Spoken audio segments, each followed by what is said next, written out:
human beings. Thank you. Welcome everyone. Once again, OpenHub and Newburgh Free Library are happy to provide this session for you, talking about ADA compliant websites. And we have the expert of matter today, Shannah White. Shannah, the floor is yours.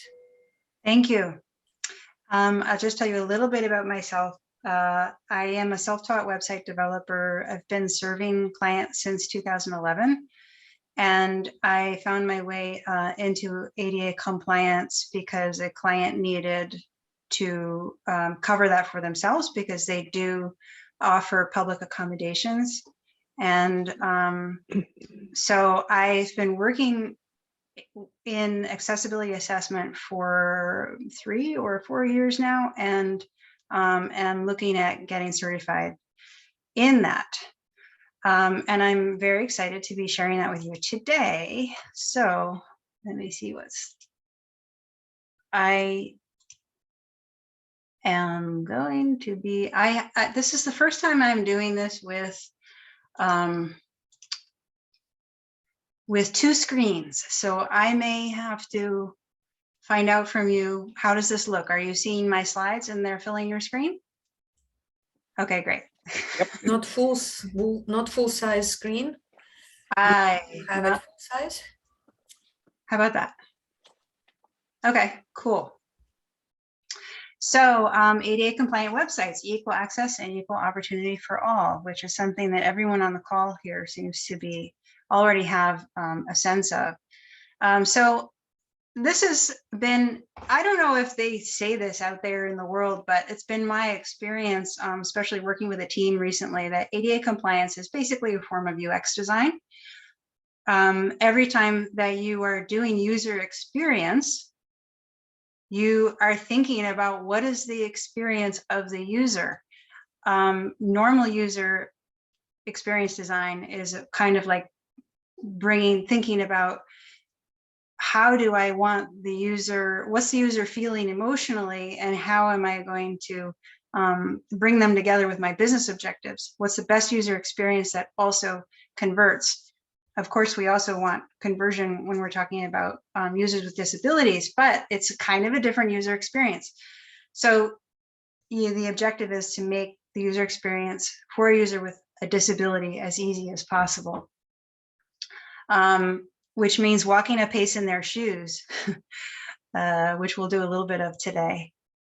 Okay, so I don't know how many people have already done this as an exercise, but let's walk a pace in someone's shoes who cannot see at all. Navigating the web as though you're blind, but let's make it a little bit easier. So does everybody have a Facebook page, by the way? I do, but I don't use it much. Okay, all right. Well, you could show us anywhere on the web. In fact, let me stop sharing my screen for a minute. If you were going to, here's the idea, right? I would love for you to share your favorite experience on the web, or if you have a Facebook page, share your favorite photo in your medias. But before you do that, I want you to close your eyes.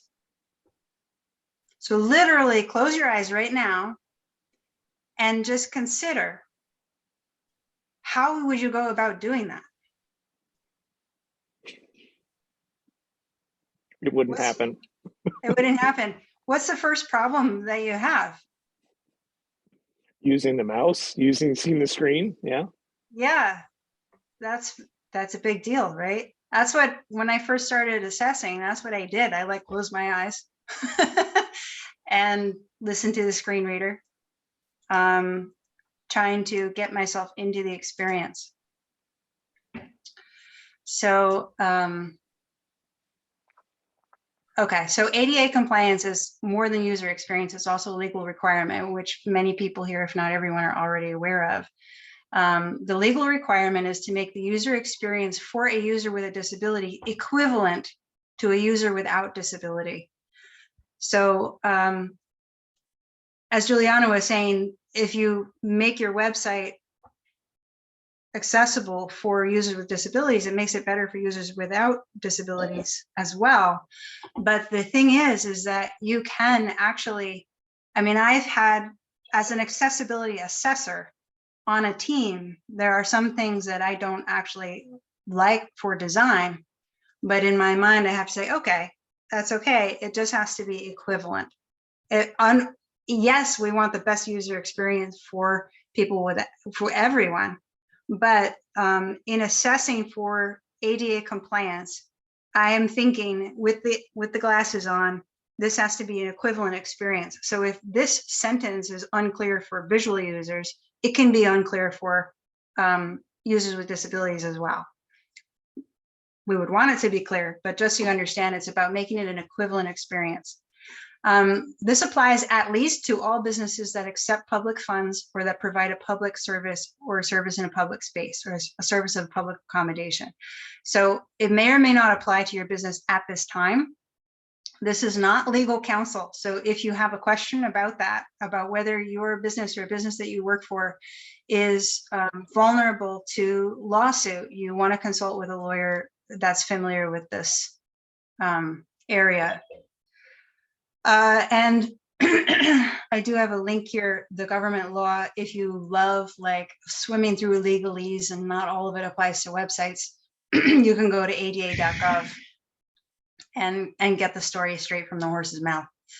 I do have Whoa, the horse. What do you mean the horse's mouth? This is the act, the ADA laws that were passed under which ADA compliance for websites became an issue that people have to consider. So because, for instance, I think everyone can already relate, but a restaurant needs to provide equal access. And so they have to have a ramp for people with wheelchairs need to be able to go out to eat as well.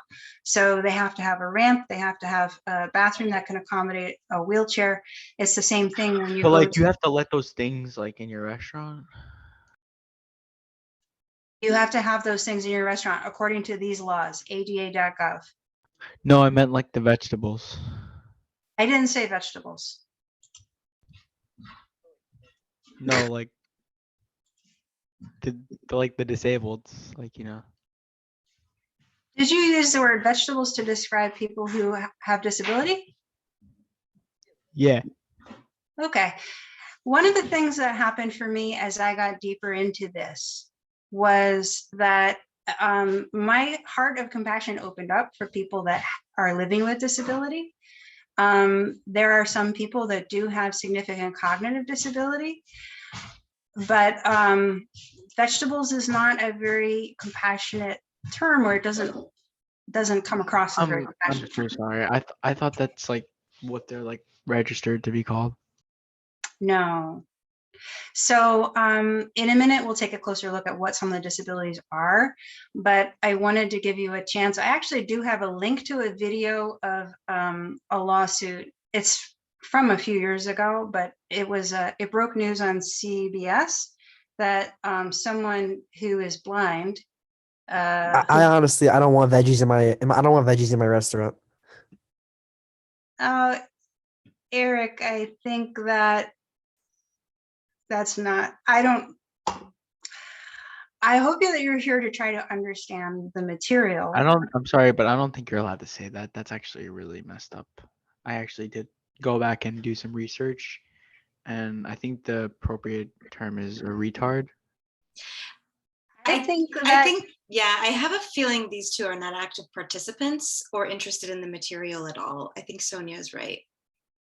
Yeah, I have a feeling you should shut the fuck up, Julianne. Yeah, fuck you. Okay, so. Yeah, Yulia, can you handle that? So I removed one. I'm trying to find. Eric Wong.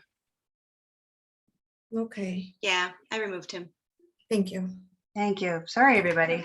Okay, so some legal language from an actual lawsuit. If you're interested in the link to actually hear the news of Target being sued by someone who couldn't use their website, We can either watch it at the end if we have time, or I can put the link in the chat for you.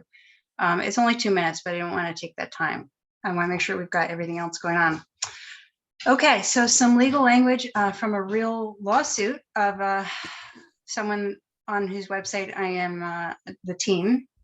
The recital section, Title III of the Americans with Disabilities Act of 1990, and there's some legalese I'm going to skip, and its implementing regulation prohibit discrimination on the basis of disability in the full and equal enjoyment of goods, services, facilities, privileges, advantages, and accommodations of any place of public accommodation by any private entity that owns, leases or leases to, or operates any place of public accommodation. I thought that would, I don't know if I read it too fast, but I thought that would be helpful to hear the legal qualifications of who this applies to, or at least who it applied to in this case. And I will just say that this is the American Disabilities Act. So when you're working with, if you were working with teams that are overseas, they may not be familiar with the spec. I mean, even Americans are becoming familiar with the spec, but I work with some teams overseas, and I became aware that they had no idea what this was about. And so that I would have to be managing their awareness of that as they developed for me in a job that we were putting a proposal for. So just to be aware of that. So disabilities that impact web use, and this is not an exhaustive list, but I did try to be somewhat thorough. Vision, an estimated 253 million people are blind or partially sighted worldwide, according to the World Blind Union. And some types of visual impairment, blindness, partially sighted, which happens for many people who are over the age of 65, but it also happens for younger people.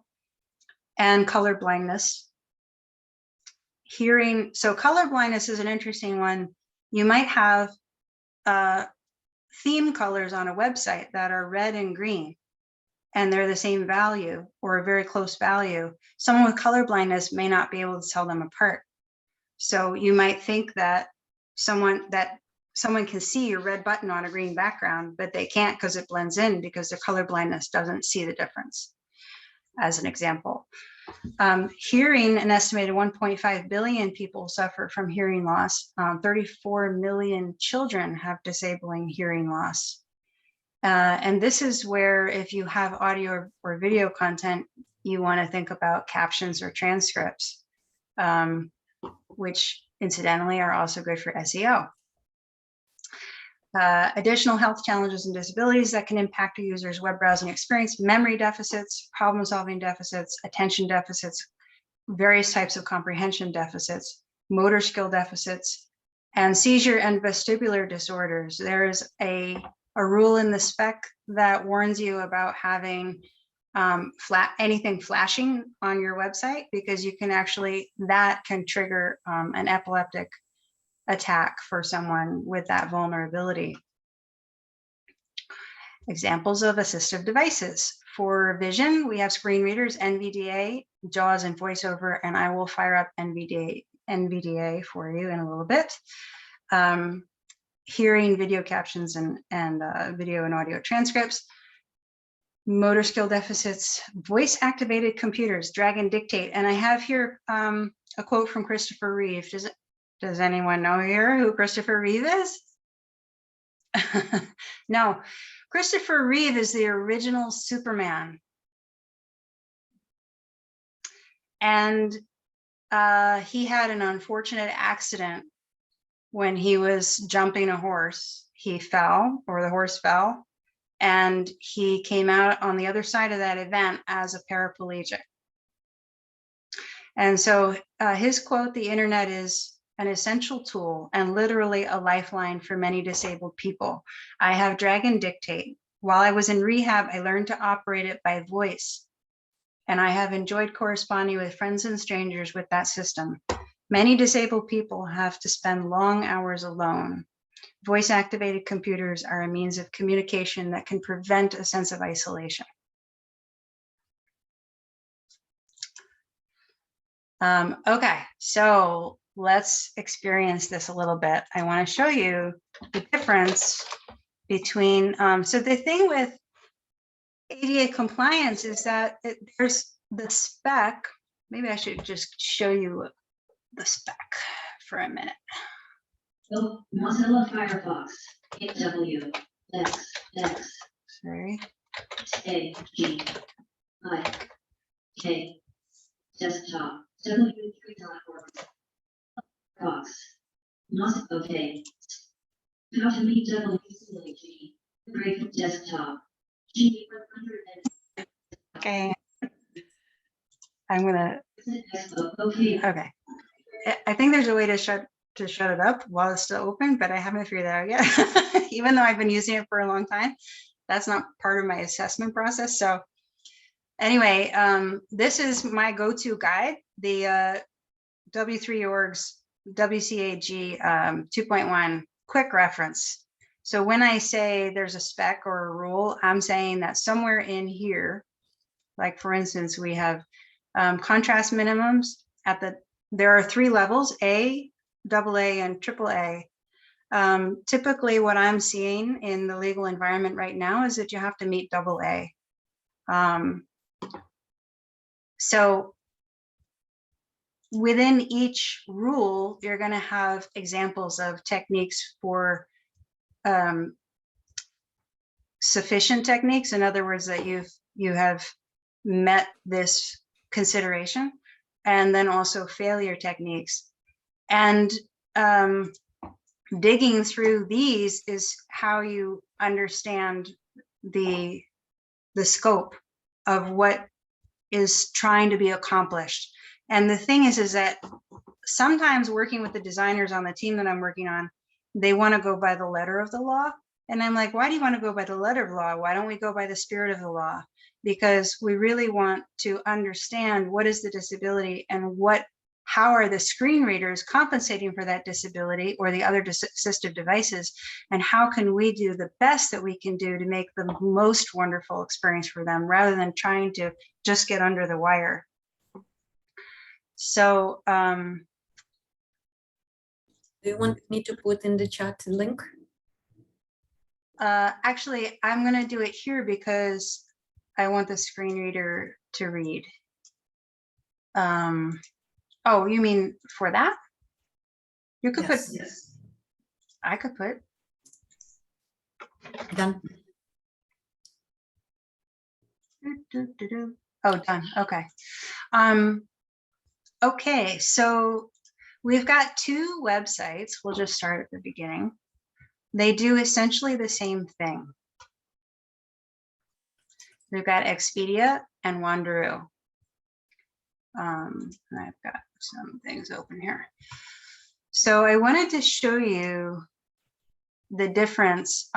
So some of the ADA specs are all about that's things that you can see as a user, and some of them you can't see at all. It's custom website development that doesn't change the look of the website, but it changes the way the website functions with a screen reader, the way your screen reader reads the website.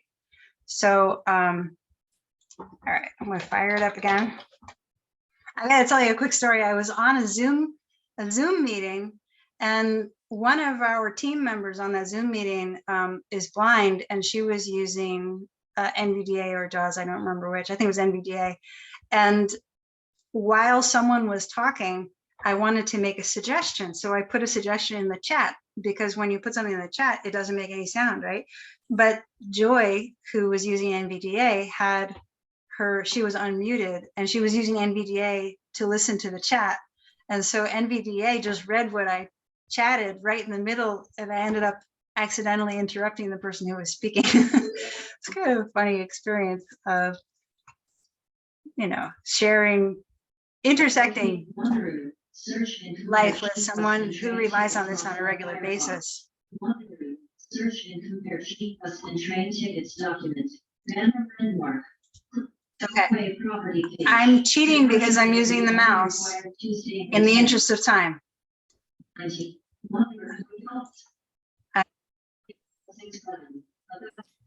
And we got a question in the chat.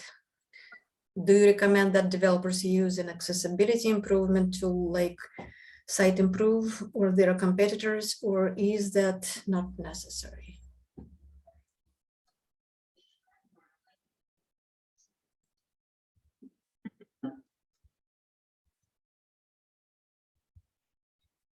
Okay.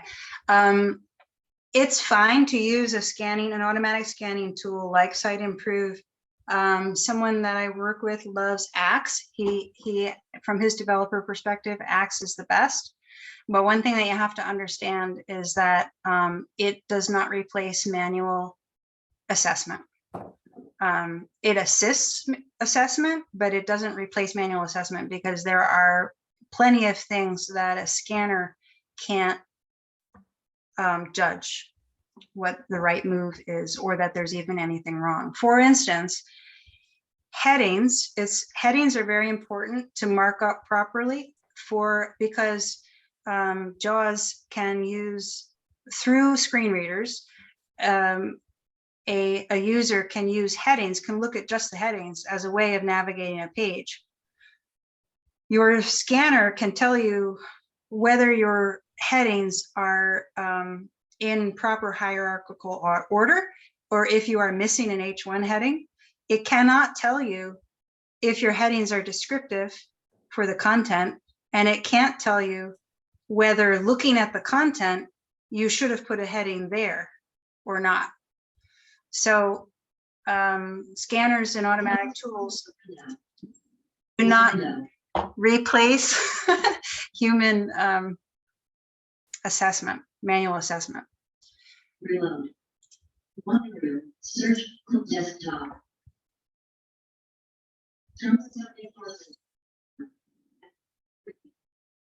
Spending money on the tools that needs to do the work. AXE. Okay. Terms of enforcement. Alert. Okay. All right. Stop typing in the chat for a minute, please.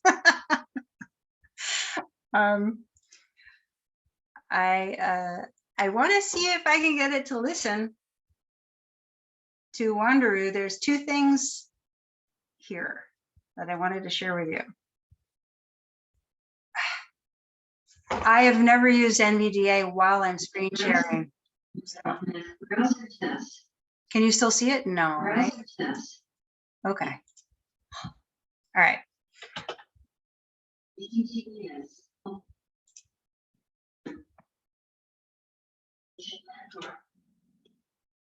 Cards link.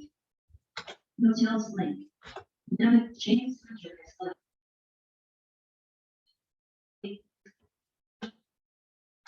Tab control.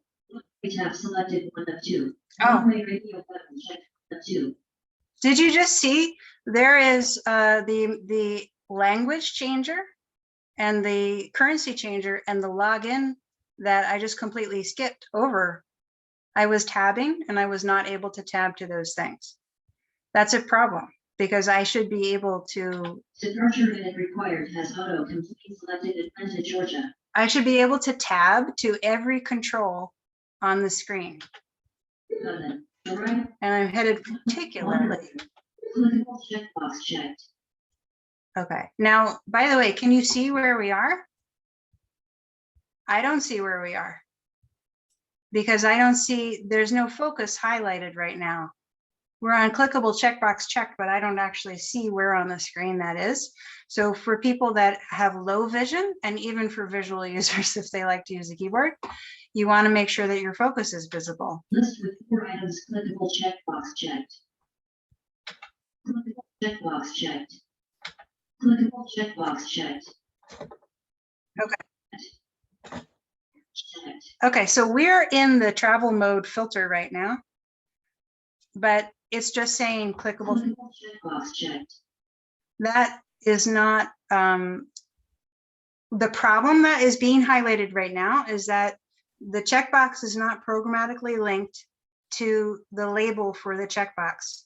So when we land on the checkbox, we should know what it is, but we don't. They're just checkboxes programmatically. So Yes.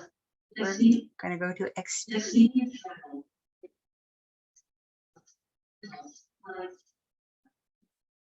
Skip to main Skip to main content.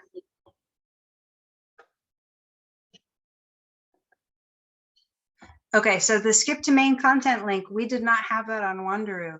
That's also essential because we have eyes, right? So we can be like, oh, Expedia, oh, I don't need the main menu right now. I'm going to skip down to the content.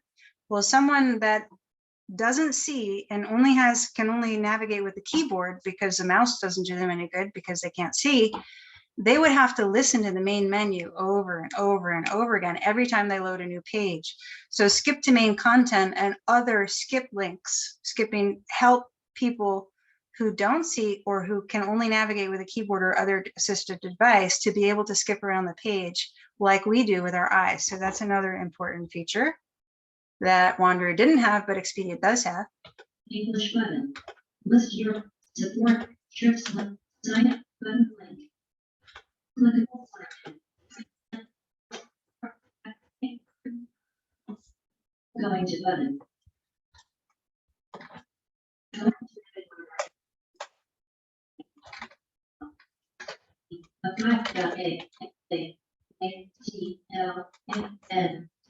Results are available for you.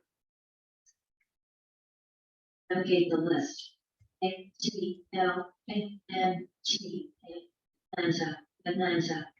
Put into input text field. Search for select.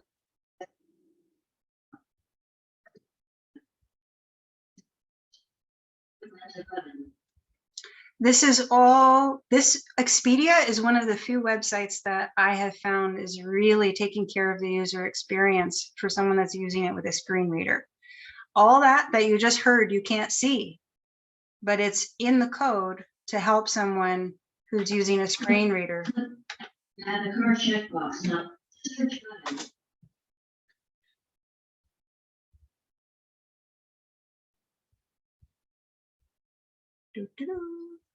Loading document. Busy.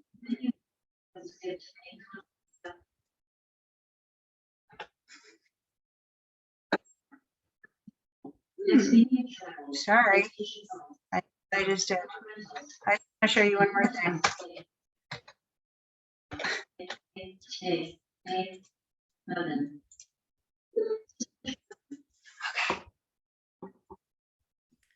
So it was the live demonstration of the manual assessment. I tried to use the skip to main content link, but I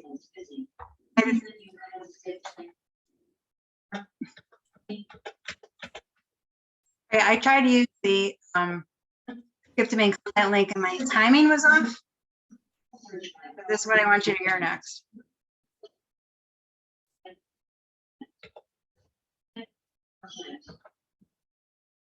The checkbox not checked. So you can see here, the input and the label are programmatically linked so that when the focus lands on the control, which I'm skipping from control to control using the tab key, when it lands on the control, what the control is associated with gets read, the label. That's what I wanted to demonstrate. Desktop.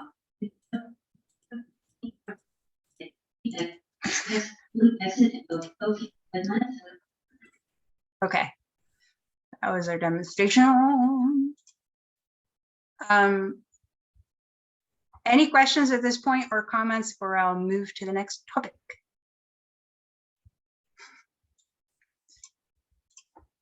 Okay, so here is the relevant rules in the spec for those issues. We can take a quick look. Bypass blocks, adding a link at the, oops. Okay. Adding a link at the beginning of a block of repeated content to go to the end of the block, or adding a link at the top of each page that goes directly to the main content area. That's where we're talking about the skip to main content. And labels and instructions providing descriptive labels and using label elements to associate text labels with form controls. And you have, and it talks about how to do that properly. So I don't want to go too deep into it, but I wanted to give you a feeling for what's going on underneath the surface and the level of detail that's involved and kind of what it looks like. Okay, so accessibility and SEO overlap. And we already talked about that a little bit with the captions and the transcriptions. Also, image alt attributes are essential so that because a visual user can't see an image and a screen reader also can't read an image. But when you use an image alt attribute, you can give it text. That's the alternative, the text alternative for the visual, where you would say what the image is depicting. Title tags, that's the meta title for each page, which is actually showing up here at the top. Compare travel sites, Wanderoo, search, and compare. These are the title, meta title tags for every page. And for SEO and also for accessibility, you want the title of each page to be unique. Your header tags are essential. They have more weight with search engines, especially when they connect with the paragraph content or other content on the page. And they are also used as a navigation device for user using a screen reader. Link anchor text. So the text for your links. There's another navigation feature in screen readers where the user can look at just the links on the page. But if all your links say click here, click here, click here, learn more, learn more, learn more, read more, read more, read more, it's not serving the navigation function that's it's intended to. And similarly, when your link text is descriptive and unique, you get extra points in SEO. Online sitemaps, tables of contents, or breadcrumbs can help users that are with disabilities to understand better where they are on the page. And they also help machines, search engines understand your content better. Content ordering, I can't speak to that for SEO. Unfortunately, SEO is not one of my passions. But you want your content to be in a meaningful sequence for readers, for screen reader users. And the size and color contrast of text, I don't know how that relates to SEO either, because it's not my passion, but that's amazing that that connects with SEO. This is straight from a Moz, excuse me, article. And if you are interested in reading that article, we can put the link in the chat. But the size, and so when people who have partial vision, there are contrast minimums to assist that they can view what's, that they can see. So if something is too low contrast, it's too difficult to see. So there are guidelines for that. And then semantic HTML helps assistive devices as well as search engines and artificial intelligence understand your content better. So there's definitely overlap. So when you're designing for users with disabilities, you're also simultaneously improving some of your SEO. SEO is a bigger topic than that as well, though. Okay, we were talking about this a little bit. Can automated tools make my website ADA compliant? Like WordPress. Oh, I could just use a WordPress plugin. Ta-da! Like magic, suddenly my website is accessible. This is not the case, because when you're looking at content management systems, there's a lot of code that gets developed automatically. And if you're talking about any content management system that has a large team that's not working as a single unit, focusing on accessibility as well as whatever else they're doing, like WordPress or Drupal or so many others. Even I don't know if Shopify can speak for all of their plugins, because they have a marketplace that there are other people that are not part of the core team that are making plugins that are authorized in the community. So the idea that a plugin could be added to your core WordPress or Shopify website that can magically make all the code that Shopify or WordPress creates suddenly accessible for your use case, the way you configured it and the way you made your content, and all the plugins that you used for whatever else you use, that's just completely impossible. Can they help? Sure, they can help. I'm sure they can help. But they're not going to solve your problem, and they're not going to hold up in court. So you want to just be aware of that. And here's the next one. Can automated accessibility software turn me into an accessibility expert? I got this email from a provider selling some sort of accessibility bundle. I never looked at it. This bundle gives you access to the software, the training, the marketing material, and client system you can use to start selling ADA compliant services to clients and bank big doing so. And before you say this is not for you, everyone can use a side income once in a while. Take a look at the screenshot below. And this is the testimonial from Anita. I upsold ADA compliance service to one of my social media agency clients, and he paid. All I did was to generate a report and forward it to him. It took me less than 1 hour to fix his website. Sweetest $1,500 ever. Never knew making money could be this easy. That is a complete lie. It's not going to hold up in court. I spent, let me see, let me just calculate. Hang on a second.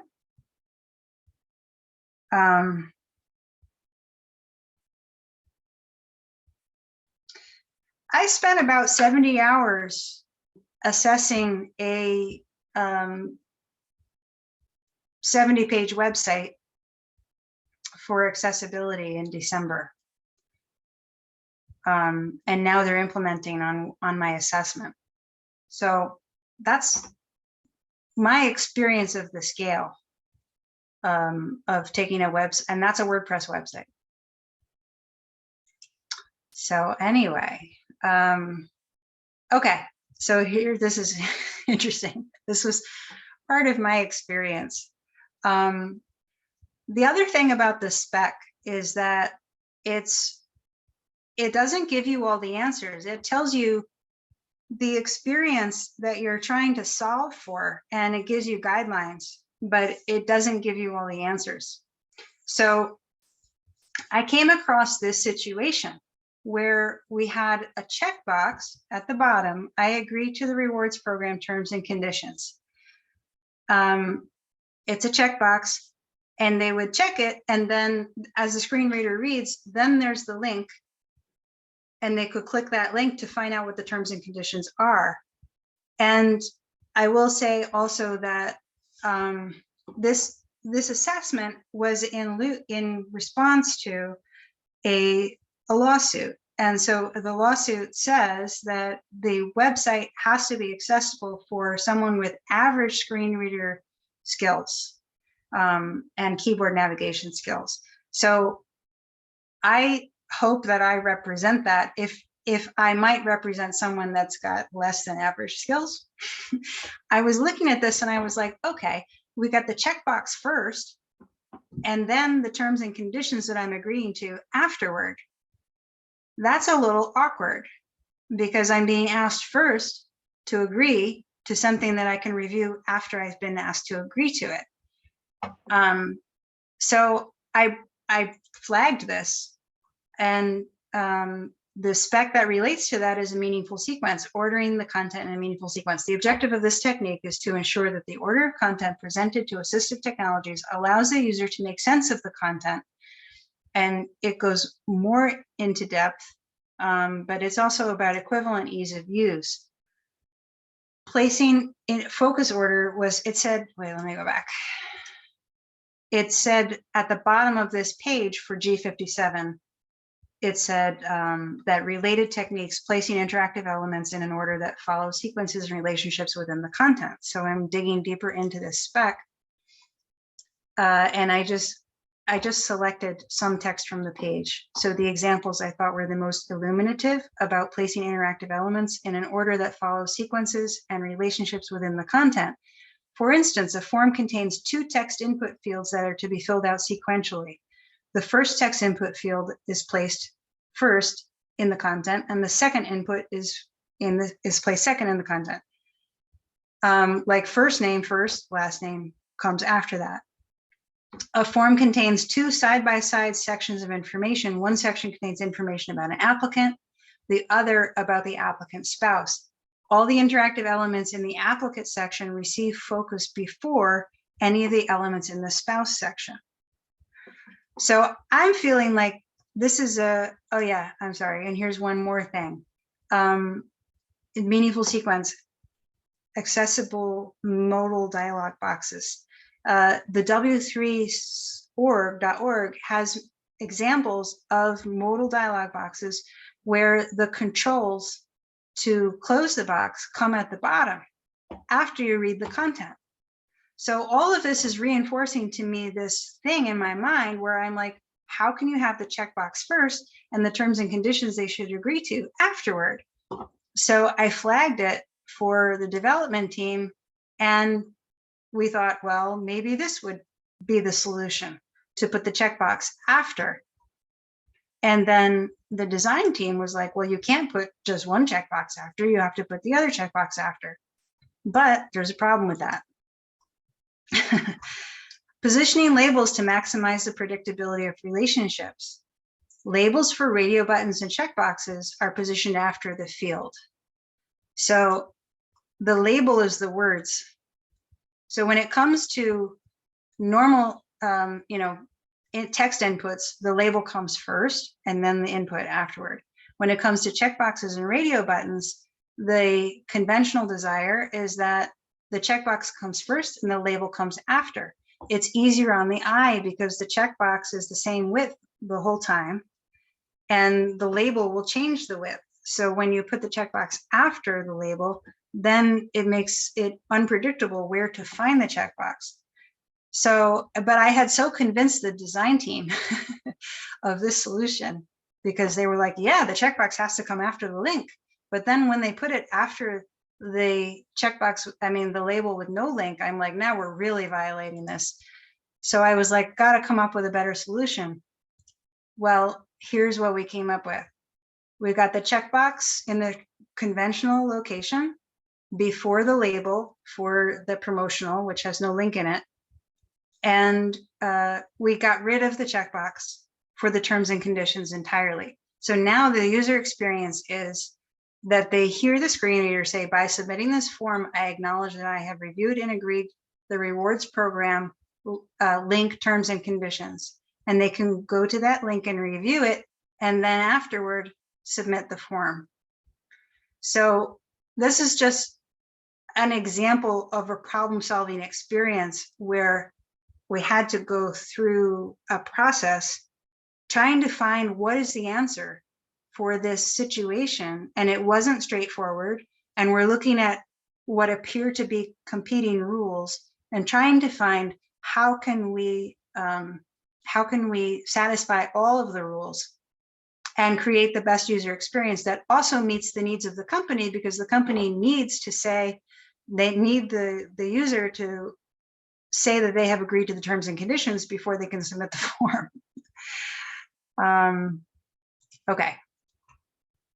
I'm super excited that I got through all of that, and it's 4 minutes to 7. I want to know, having had this experience, and you can ask any questions too, but how does this apply to you having gone through this material, and what's your next step?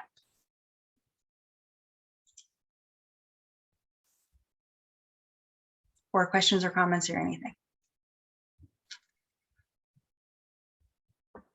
So do you want to stop recording? You are a little shy. How does it feel so far? The class is delivered. We're good by now. I'm stopping recording. Thank you, Shannah. Mm-hmm.